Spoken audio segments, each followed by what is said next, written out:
Pegue a palavra de Deus e abra no Evangelho de João, capítulo 12. Eu vou ler apenas o versículo 7. João foi o primeiro discípulo a seguir Jesus, o único que ficou ao lado do Senhor, inclusive debaixo da cruz, ele não fugiu, e foi testemunha de coisas sublimes. E é interessante que João, aos 90 anos de idade, mais ou menos, vai ser autor do livro de Apocalipse.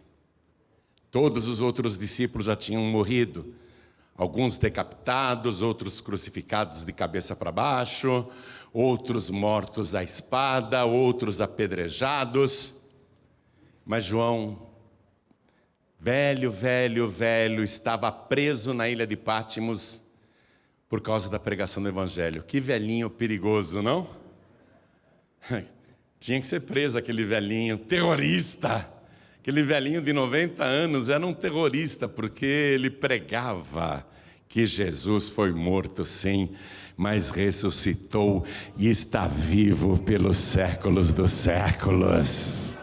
João foi preso por causa da sua fé e da sua pregação. E ele nos conta aqui um episódio que Mateus também contou e Marcos também contou, mas ele deu um pequeno detalhe aqui. Eu vou ler João 12, versículo 7. Ele anotou que Jesus disse o seguinte: deixai-a, para o dia da minha sepultura guardou isto. Vou ler de novo. Disse, pois, Jesus: deixai-a, para o dia da minha sepultura guardou isto. Eu leio mais uma vez e você que está comigo aqui na sede de São Paulo, Brasil, repete em seguida. Vamos lá. Disse, pois, Jesus: deixai-a, para o dia da minha sepultura guardou isto. Amém? Quem crê que Jesus falou isso? Então desocupe as mãos e vamos dar para esta palavra a melhor salva de palmas que você já deu em toda a sua vida. Aplaude como você nunca aplaudiu antes. Levante os olhos aos céus e glorifique a Deus, dizendo: glorificado seja o teu nome. Glórias, glórias ao teu nome, Senhor. Isso, continue, não pare não, não pare não. Continue. Pai querido, abre o céu para receber este louvor, para receber estes aplausos. Abre o céu para receber esta honra. E sobre cada vida que te glorifica aqui na sede e em toda parte, derrame a tua bênção, a tua virtude, o teu poder. Pai, vem agora com teu Espírito, tome o lugar do pregador, tome a boca do mensageiro, envia a tua palavra com poder e autoridade, e que a tua palavra vá, percorra toda a terra e prospere naquilo para o qual está sendo enviada, em nome do Senhor Jesus. Diga amém, Jesus. Poder se assentar, por favor. Havia uma ordem de prisão contra Jesus. Depois de 3 anos e meio, a popularidade de Jesus incomodou demais o sistema. Todos querem a sua morte, principalmente os religiosos que veem em Jesus uma concorrência imbatível. Porque Jesus realizou sinais que nunca antes na história da humanidade alguém, ou profetas, ou homens de Deus, conseguiram realizar. Então era notório que Jesus realmente tinha poder para fazer aquelas coisas. E apesar de toda a difamação contra ele, porque diziam que ele era um falso profeta, que ele era um enganador, que ele era um mentiroso, que ele era um ilusionista, que ele era alguém com outras intenções, apesar de toda a difamação, diziam até que ele era endemoniado, diziam que era pelo diabo que ele operava as curas e milagres. Então o diabo era muito bonzinho, né? Porque nunca Moisés abriu o olho de um cego e Jesus curou um cego. O diabo nunca tinha curado um leproso, nem profeta nenhum, mas Jesus curou muitos leprosos. Então, se Jesus agia pelo poder do diabo, então o diabo era mais poderoso do que todos os profetas da Bíblia, porque nenhum dos grandes profetas conseguiram fazer mudos falarem, surdos ouvirem, paralíticos andarem, endemoniados serem libertos. Um dia Jesus falou assim: eu sou endemoniado, é?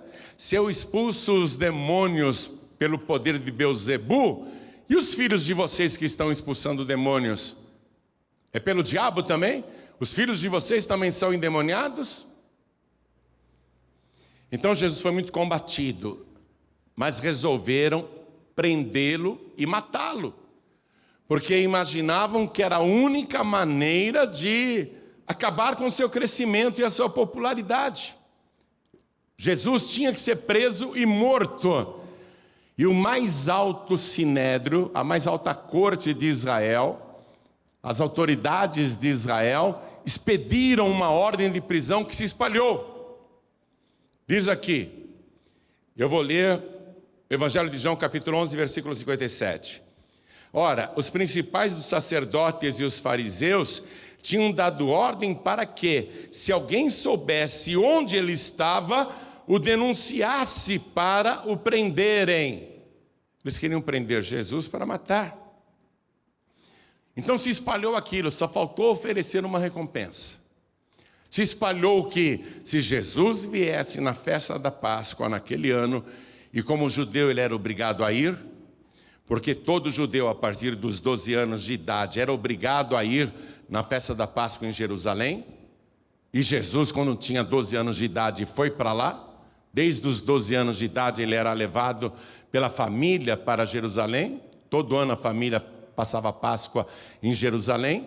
Jesus nunca faltou um ano, e agora tem uma ordem de prisão, e as multidões estão se perguntando: será que ele vem mesmo? Será que ele virá esse ano para a Páscoa? E havia um burburinho. A cidade de Jerusalém tomada por peregrinos, muitos tinham ido lá para se purificarem, porque o costume era o seguinte: as pessoas só poderiam participar da Páscoa se estivessem purificadas.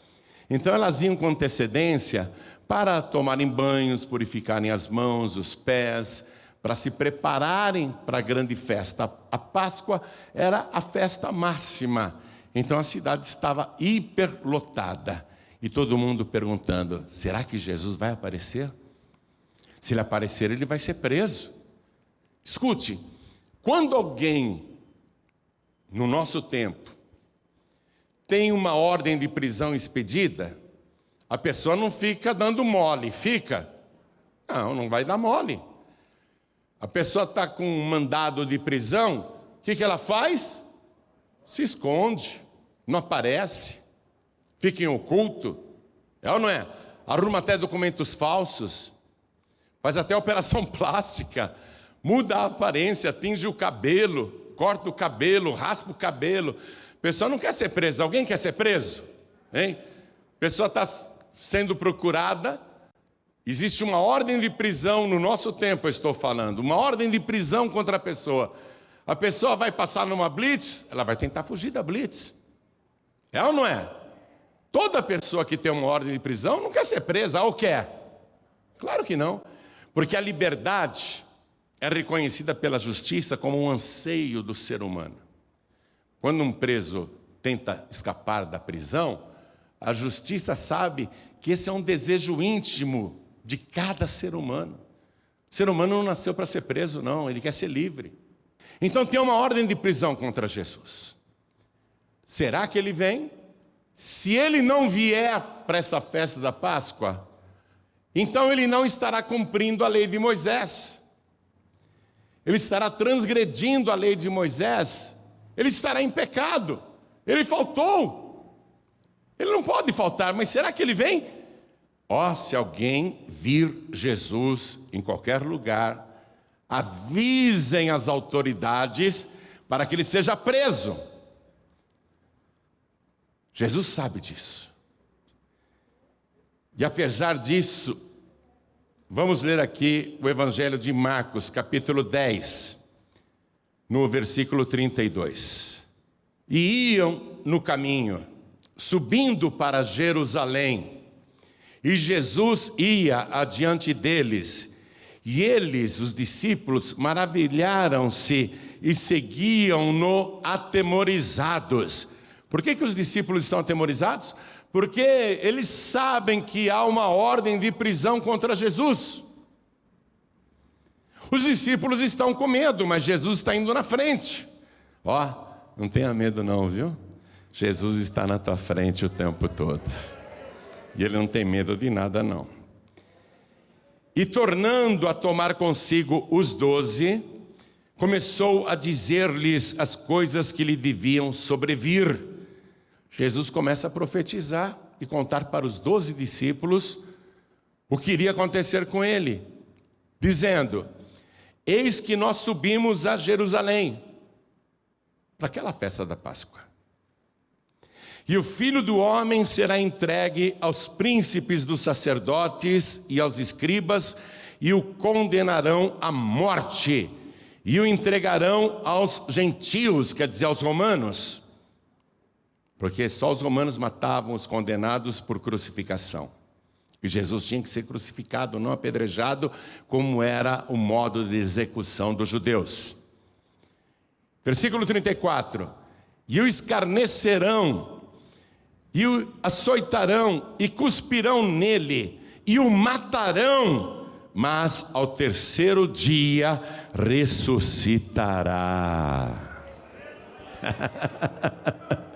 Jesus está dizendo, nós estamos indo para Jerusalém, estamos subindo, e realmente é uma subida. Quando você vai para Israel, para chegar em Jerusalém é uma subida, a estrada é uma subida.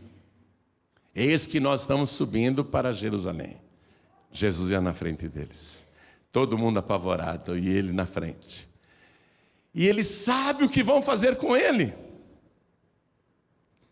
Sabe que ele será preso, será julgado, condenado, açoitado, cuspido, escarrado, escarnecido, humilhado, torturado, crucificado pelos romanos e morto. Ele sabe tudo isso e ele continua em frente.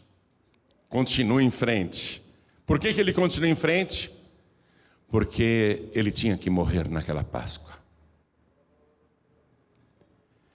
E quando ele chegou em Betânia, que ficava pertinho da cidade velha de Jerusalém, deram uma ceia para ele. Está quase na semana da Páscoa. Está quase na semana que ele vai ser morto por crucificação. Mas antes disso fizeram uma ceia para Jesus. E naquele jantar, a Maria, irmã de Marta e de Lázaro, chega em Jesus e derrama sobre ele um perfume caríssimo, um perfume muito caro, que perfuma não só o corpo de Jesus até os pés, como toda a casa. A casa fica cheia daquele perfume maravilhoso. Judas Iscariotes, que era um ladrão, fica incomodado porque ele viu que se aquele perfume tivesse sido vendido, valeria pelo menos 300 dinheiros, quase um ano de salário de um trabalhador da época. E ele pensa, se esse perfume tivesse sido vendido, o dinheiro entraria na minha bolsa, na bolsa do grupo, e eu iria desviar esse dinheiro. Aí ele finge ser um homem bom e caridoso, e começa a criticar publicamente o que Maria de Betânia fez. Que desperdício! Por que não se vendeu esse perfume por 300 dinheiros e dessemos o dinheiro aos pobres?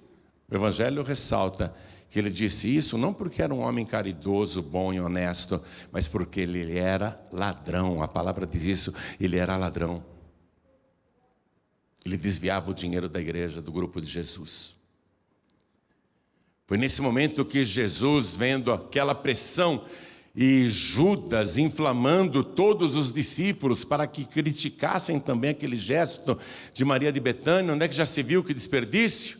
Todo mundo embarcando na conversa fútil de Judas, todo mundo concordando com Judas. Jesus intervém. Foi aí que ele disse: deixai-a, deixai-a. Estão incomodando a mulher, estão pressionando a Maria. Deixai-a, para o dia da minha sepultura guardou isto. Por que Jesus falou dessa maneira? Porque Jesus sabe que naquela semana, daqui 7 dias, ele será preso, julgado, condenado, torturado, crucificado e morto. Jesus sabe até que hora ele vai ser pregado no madeiro, às 9 horas da manhã, naquela sexta-feira. E Jesus sabe até que horas ele vai render o Espírito, às 3 horas da tarde. E por que Jesus sabe desses 2 horários?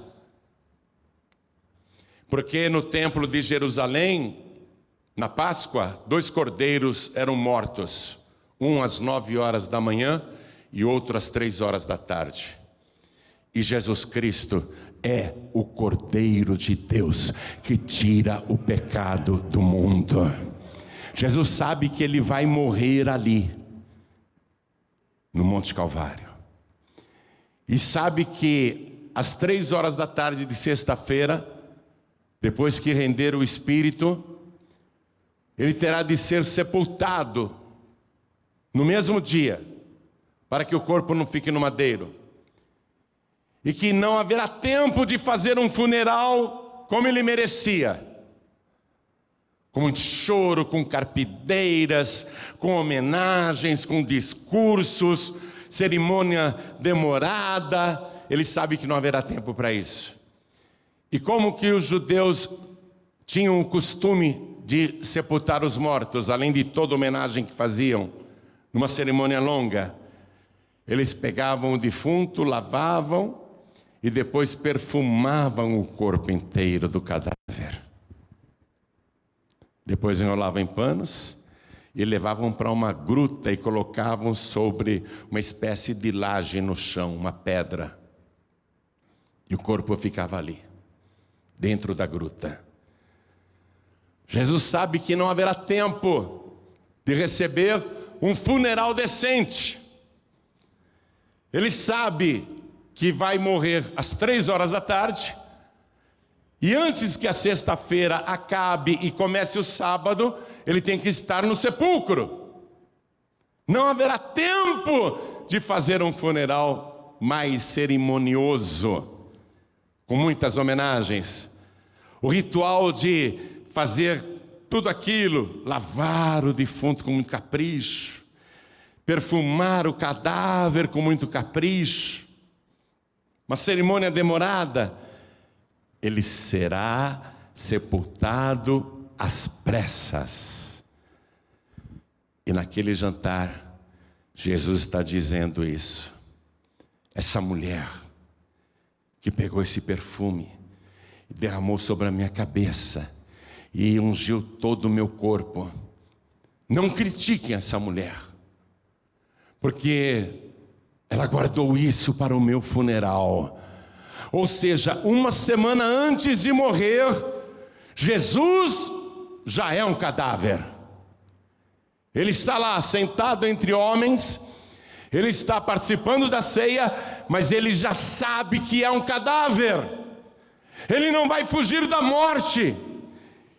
Primeiro, não fugirá da morte, porque vai morrer por todos os pecadores e no lugar dos pecadores. E segundo, não fugirá da morte de jeito nenhum, porque ele dizia: para isso eu vim ao mundo. Terceiro, ele é o Cordeiro de Deus que tira o pecado do mundo. E quarto, ele não tem medo da morte, porque sabe que depois de morto, sepultado, no terceiro dia ressuscitará. ninguém pode destruí-lo, ninguém pode vencê-lo, nem a morte. Pelo contrário, é Ele que vai vencer a morte. Jesus Cristo vai enfrentar tudo. Há uma ordem de prisão contra Ele. Quem souber de Jesus, denuncie. Será que Ele vem para Jerusalém? Será que Ele vem para a Páscoa? Será que Ele vai aparecer? Será que Ele vai ter coragem de vir, sabendo o perigo que está correndo?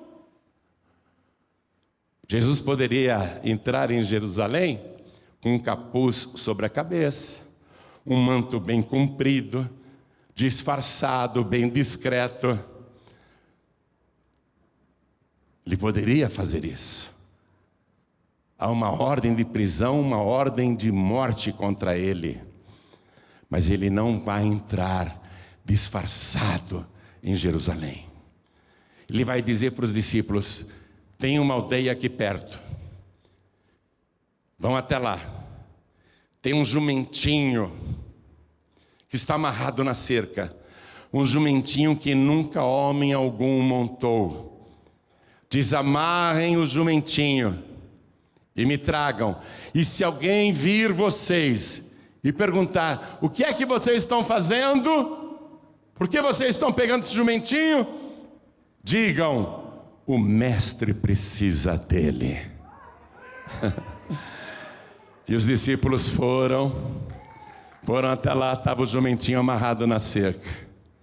Foram desamarrar o jumentinho que nunca homem algum tinha montado. E aparece o dono do jumento: ei, o que vocês estão fazendo aí, pegando meu jumento? O mestre precisa dele, pode levar. No mínimo aquele dono do jumentinho era alguém que Jesus já tinha curado, abençoado, libertado, ou alguém da sua família tinha sido beneficiado por ele. Pode levar. Aí traz o jumentinho para Jesus. Os discípulos colocam suas roupas e mantos como se fosse uma cela e ajudam Jesus a sentar no jumentinho. Jesus, ao invés de entrar disfarçado em Jerusalém, ele vai descer ali o Monte das Oliveiras, montado naquele jumentinho. E a multidão vai começar a dizer: olha Jesus, é Jesus, Ele veio. E as multidões se alegravam e cantavam: Hosana, bendito aquele que vem em nome do Senhor, bendito o Rei de Israel. E eu, se estivesse lá, eu diria: bendito o Rei de toda a terra. E ali estava se cumprindo a profecia escrita no livro de Zacarias, 500 anos antes de acontecer. No capítulo 9, versículo 9: alegra-te muito, ó filha de Sião. É o nome de Jerusalém. Jerusalém tem lá o Monte Sião. Alegra-te muito, ó filha de Sião. Eis aí vem o teu rei, manso e humilde, pobre, montado sobre um jumentinho, filho de uma jumenta. E as multidões não perceberam isso, que naquele momento Jesus estava cumprindo essa profecia, porque toda palavra que Deus tinha dito com antecedência teria de se cumprir fielmente. E Jesus dizia: eu vim cumprir a palavra. Então as multidões se alegraram, só se tocaram sobre a profecia de Zacarias depois que ele ressuscitou, depois que ele subiu aos céus. Os discípulos estudando os livros antigos: opa, foi isso que aconteceu com Jesus. Então nós não temos mais dúvida: Jesus Cristo é o Rei dos Reis e o Senhor dos Senhores. Ele é o rei de toda a terra. Ele é o governante do universo. Tudo que diz respeito a Ele se cumpriu. Inclusive o que Ele falou a respeito de si mesmo. Foi preso. Foi julgado por um tribunal arbitrário, em total desrespeito à lei, à Constituição da época, que era a Torá, a lei de Moisés, com falsas testemunhas de acusação, mesmo declarado inocente no tribunal, foi condenado à morte, entregue a Pôncio Pilatos, que também não viu nele crime algum e quis soltá-lo, entregue a Herodes, que também o examinou longamente e viu que ele não tinha culpa de nada. De volta para Pilatos: eu vou soltar este homem porque ele não é digno de morte, ele não fez nada digno de morte. E a multidão pede a sua crucificação, a multidão pede a sua morte. E só os romanos executavam prisioneiros por crucificação. Jesus falou: eu vou morrer crucificado. Tudo teve o seu cumprimento. Às 9h da manhã, pregado no madeiro, mesmo horário em que o cordeiro, o primeiro, era sacrificado no templo. E ficou das 9 da manhã até as 3 da tarde, se esvaindo, perdendo sangue, sentindo dores horríveis em todo o corpo. E às 3 horas da tarde ele entregou o Espírito. Se Jesus não tivesse entregado o Espírito, escute isso que eu estou dizendo.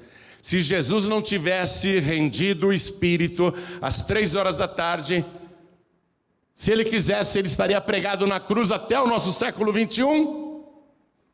E estaria lá ainda vivo. E Ele disse: ninguém tira a minha vida. Não foi Caifás, não foi o Sinédrio, não foi Pilatos, não foi a multidão. Jesus, ninguém tirou a sua vida, Ele deu a sua vida por cada um de nós e por toda a humanidade. E eu vim para buscar e salvar o que se havia perdido. Na ceia Ele disse: isto é o meu sangue que é derramado por vós, para expiação dos pecados. E se Ele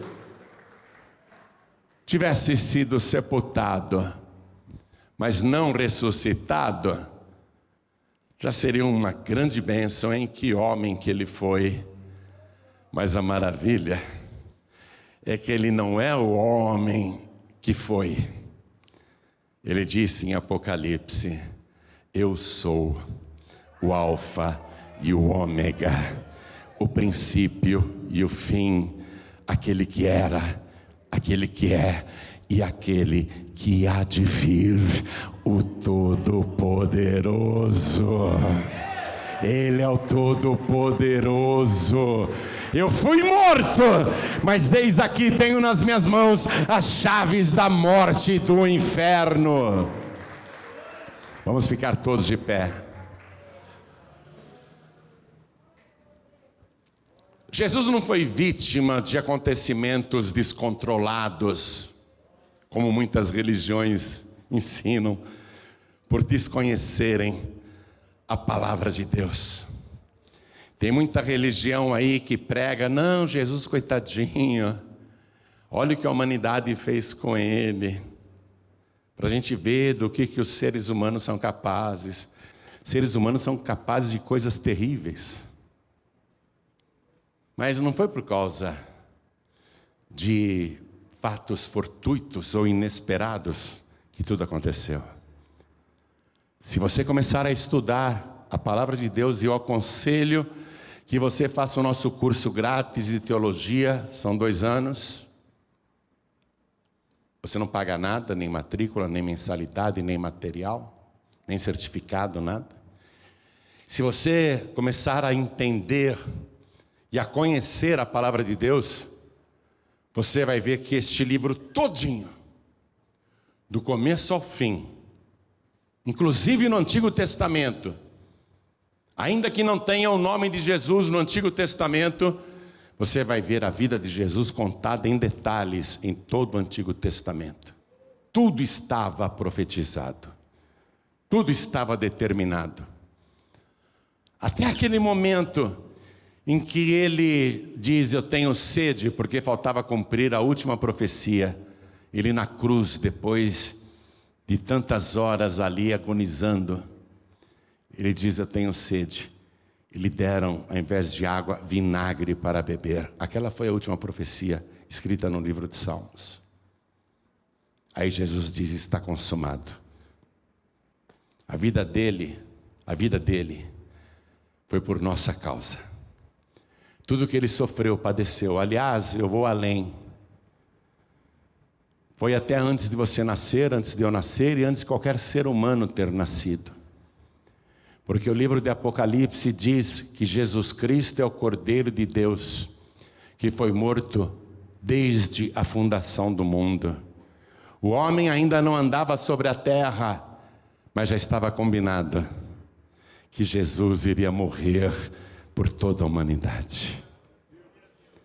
Eu não sei por que você não entrega a vida para Jesus, fica indo atrás de religiões furadas, acreditando em santinhos, santinhas, em gente morta que continua morta. Eu não sei por que você continua com essa fé em espíritos e entidades. Eu não sei por que você continua com essa falsa fé, até de deuses pagãos ainda, da Índia, da China, do Japão, acreditando em pessoas que não fizeram nada por você. Eu não sei por que você não acredita em Jesus. Você não sabe o que Jesus renunciou por tua causa. Ele tinha todo o poder e glória lá na eternidade. Se despojou de tudo para vir aqui a este mundo e tomar o teu lugar, e morrer no teu lugar, e ressuscitar para te dar a vida eterna. E se você entregar a vida para Jesus, sabe o que ele disse? Eu vou preparar lugar para vocês. E assim que tudo estiver pronto, eu virei outra vez. Eu voltarei e vos tomarei para mim mesmo, para que onde eu estiver, estejais também. Ele passou tudo isso por tua causa. Você quer continuar acreditando em espíritos, em imagens, em ídolos, em deuses pagãos, em deuses inventados pela imaginação humana? Você quer continuar tendo tudo isso? Tudo isso? O problema é seu. Mas ele te ama tanto que agora ele te oferece a oportunidade de você ter o seu nome escrito no livro da vida. Você pode até ter falado mal do caminho, você pode até ter falado mal dele, mas se você agora se arrepender, ele vai perdoar os teus pecados, e ele vai escrever o teu nome no livro da vida, e ele vai salvar a tua alma, e ele vai te transformar numa nova criatura. E se você continuar servindo ao Senhor Jesus com fidelidade e permanecer na presença dele até o fim, quando ele voltar, ele ainda te arrebatará. O que ele veio fazer, ninguém jamais fez por você. Por isso eu te digo, vale a pena, viu? Olha para mim. Vale a pena você entregar a vida para Jesus. Vale a pena você agora erguer a tua mão e falar: eu quero receber Jesus como o único, suficiente, exclusivo e eterno Salvador. Quem quer, erga a mão assim bem alto. Todos que querem. Olha quanta gente. Todos que ergueram as mãos, vem aqui para frente, por favor, e vamos aplaudir ao nome de Jesus. E parabéns para você que tomou essa decisão. Parabéns, eu fico feliz por tua vida. Eu fico feliz por você. Eu fico feliz porque você tomou essa decisão. Me dá a mão aqui, quero cumprimentar vocês. Me dá a mão, quero cumprimentar vocês. Vamos aplaudir mais ao nome de Jesus, porque está chegando mais gente. Eu quero pegar na tua mão, quero olhar no teu olho, sabe por quê? Porque a gente vai se encontrar nas nuvens dos céus. Nós vamos caminhar juntos até a Nova Jerusalém, a Jerusalém celestial. Nós vamos estar lá na glória. Vem, minha amada, vem aqui. Quem mais? Olha, mesmo com dificuldade, ela está vindo para entregar a vida para Jesus. Vamos aplaudir ao nome de Jesus. Parabéns, parabéns. Quero chamar você que está fraco, fraca na fé e diz assim: Pastor João Ribe, eu não tenho forças para continuar nesse caminho, para mim está tudo muito difícil. Vem aqui para frente, por favor, que nós vamos orar. E Jesus veio para te dar poder, poder para vencer. Se não fosse Jesus, eu já teria caído. Se não fosse Jesus, eu já teria desistido. Quando eu me sinto fraco, é Ele que me dá força, é Ele que me segura pelas mãos. E mesmo quando parece que eu vou cair, Ele me pega no colo. Se você se sente fraco, fraca na fé, com dificuldades para seguir Jesus, vem aqui para frente também, vem para cá, que nós vamos orar e você vai voltar para sua casa renovado, renovada. E enquanto alguém está vindo, eu quero falar com você que está assistindo pela TV. Quero falar com você que está ouvindo pela Rádio Feliz FM ou por outra emissora. Quero falar com você que está acompanhando pelo youtube.com/joãoribe. Quer entregar a vida para Jesus, quer voltar para Jesus? Se você puder se ajoelhar, se ajoelhe onde está. Pastor, eu estou em trânsito, ouvindo aqui no meu celular, ou então no rádio do meu veículo, não tenho como me ajoelhar. Tudo bem, coloque a mão sobre o teu peito, na altura do coração, que nós vamos orar agora, e vamos aplaudir ao Senhor Jesus, porque está chegando mais gente. Eu quero ver vocês lá na glória. Eu quero que a gente more no mesmo bairro, lá na Nova Jerusalém. Eu vou falar para Jesus assim: Senhor,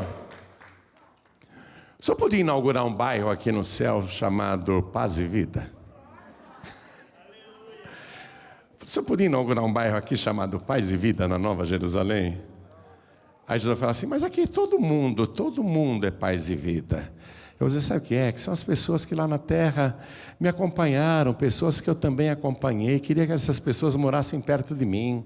Eu vou falar isso para Jesus, porque eu sei que o meu nome está escrito no livro da vida, e eu sei que o teu nome vai agora ser escrito no livro da vida, viu? Teu nome vai ser escrito neste livro. Se você puder se ajoelhar, amém. Se não conseguir se ajoelhar, não tem problema. Se você não conseguir se ajoelhar, não tem problema. Se mais alguém quer vir para frente, aproveita agora. Pastor Giancarlo, se ajoelha aqui do meu lado, meu filho. A igreja continua de pé, vamos ajudar essas pessoas. Estenda a tua mão na direção das pessoas ajoelhadas aqui na frente, ou das pessoas que estão aqui na frente, para abençoá-las. Quero que você escolha alguém para orar. Escolhe alguém aqui na frente. Olha alguém aqui que está aqui na frente, escolhe alguém para você abençoar. Isso.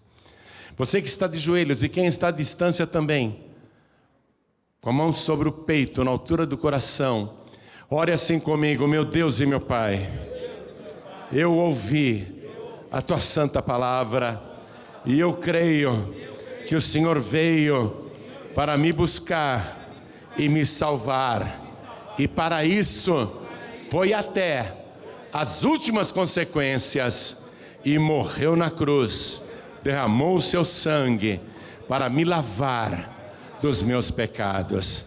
Agora, Senhor, apaga o meu passado, leva as minhas iniquidades, perdoa as minhas transgressões e escreve o meu nome no teu santo livro, o livro da vida, e me dê também do teu Santo Espírito para me ajudar nos dias que ainda tenho neste planeta.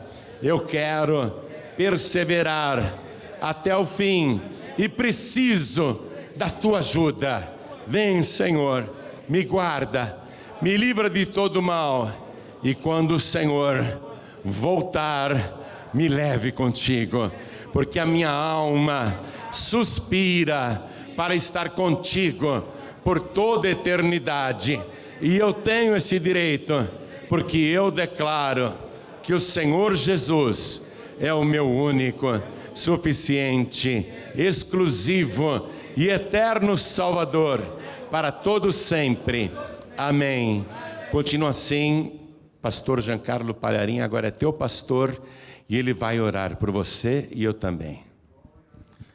Glória a Deus, Pai querido e Deus amado, Deus Todo-Poderoso, nesse instante, assim como Maria que derramou aquele tão caro e raro perfume, muitas vidas agora estão ajoelhadas na tua presença, Senhor Jesus Cristo, Rei dos Reis, estão derramando o seu coração.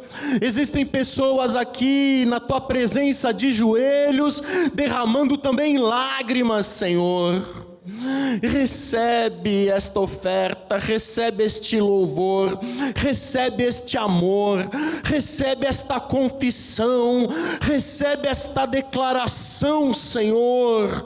É sincera, é verdadeira, é uma confissão de fé. Recebe então e escreve cada um destes nomes, o nome deste homem, o nome desta mulher, o nome desta senhora, deste senhor, deste jovem, desta jovem. Escreve aí no céu, escreve aí no teu livro, o livro da vida do Cordeiro, e nos fortalece com o teu Espírito Santo, e nos transforma, e vai nos ajudando a cada instante, a cada dia com teu Espírito.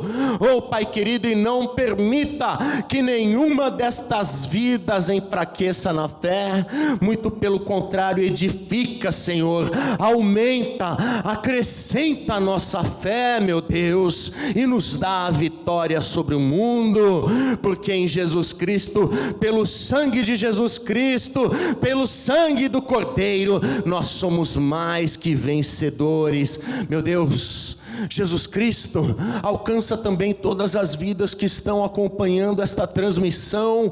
Alcança este homem, esta mulher que decidiu se render e entregar sua vida para Jesus, porque todos nós agora confirmamos e declaramos: Jesus Cristo é o Senhor, Ele é o Rei dos Reis, Ele é o nosso único, suficiente, exclusivo e eterno Salvador para todos sempre. E amém, Jesus. Diga amém, Jesus.